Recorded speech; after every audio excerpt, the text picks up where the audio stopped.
যে আমরা টেকসই উন্নয়নের পাশাপাশি যে যে সিলেটকে যে সিটি কর্পোরেশন থেকে মানুষ যে নাগরিকগত সুযোগ সুবিধা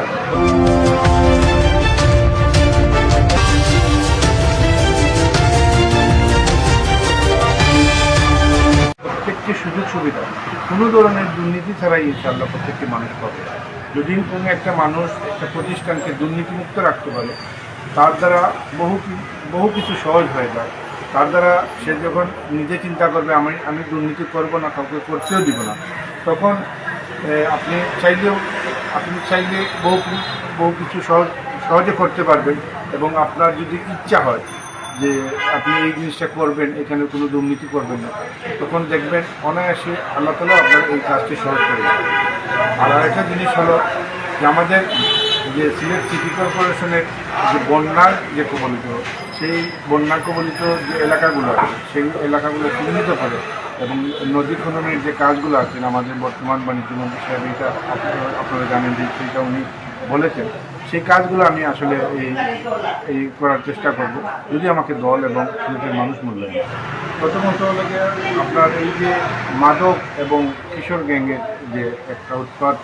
আপনার সিলেট সহ সারা দেশেই আমরা মোটামুটি এটা লক্ষ্য করছি। তো আমি তাদেরকে বলবো যে আপনাদের কোনো কিছু লাগবে না, আপনারা আপনাদের ফ্যামিলি, আপনারা যে ধর্ম যেটা আছে, যে ধর্মেই আপনি অনুসরী হন, আপনি যদি ইসলাম ধর্মে অনুসরী হয়ে থাকেন, সেখানে আল্লাহ তাআলা যেটা নিষেধ করেছেন, সাল্লাল্লাহু আলাইহি ওয়াসাল্লাম যেটা নিষেধ করেছেন, সেই সব থেকে আপনি বিরত থাকুন এবং আল্লাহ তাআলার কাছে আপনি দোয়া করুন যে আল্লাহ তাআলা আপনি যে যদি নেশাগ্রস্ত হয়ে থাকেন সেখান থেকে আল্লাহ তাআলা আপনাকে পরিত্রাণের ব্যবস্থা করুন এবং সৎ যারা সঙ্গ আছে সেই সঙ্গের সাথে ভালো মানুষ আছে তাদের সাথে আপনি সম্পর্ক করুন, তাদের সাথে চলাফেরা করুন। আপনি প্রতিনিয়ত আপনার ধর্মের প্রত্যেকটি জিনিসগুলো আপনি পালন করুন। যদি আপনি ইসলাম ধর্মের হয়ে থাকেন তাহলে আপনি আপনার নামাজ, রোজা, হজ, যাকাত যেগুলো আছে ইসলামের মূল স্তম্ভগুলো আপনি পালন করুন। ইনশাআল্লাহ আল্লাহ তাআলাই আপনাকে সব কিছু থেকে পরিত্রাণ দেবেন। প্রথমত আমরা এমন বাংলাদেশ দেখতে চাই যে বাংলাদেশে অন্যান্য রাজনীতি যারা করি, আমার পার্শ্ববর্তী গড় যারা আছে সেই পার্শ্ববর্তী গড়ের মানুষ যেন আমার কথা এবং আমার কাজের দ্বারা সে নিরাপদ মনে করে এবং অন্যান্য রাজনীতি যারা করে তারাও যেন আমার কথা এবং আমার আচার ব্যবহারে তারা যেন আমার কাছ থেকে এবং আমি যেন তার কাছ থেকে নিরাপদ মনে করি, সেই বাংলাদেশে আমি দেখতে চাই। আবারও আমি নগরবাসীকে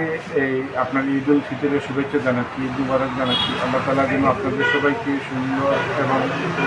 সুখে এবং শান্তিতে সবসময় রাখে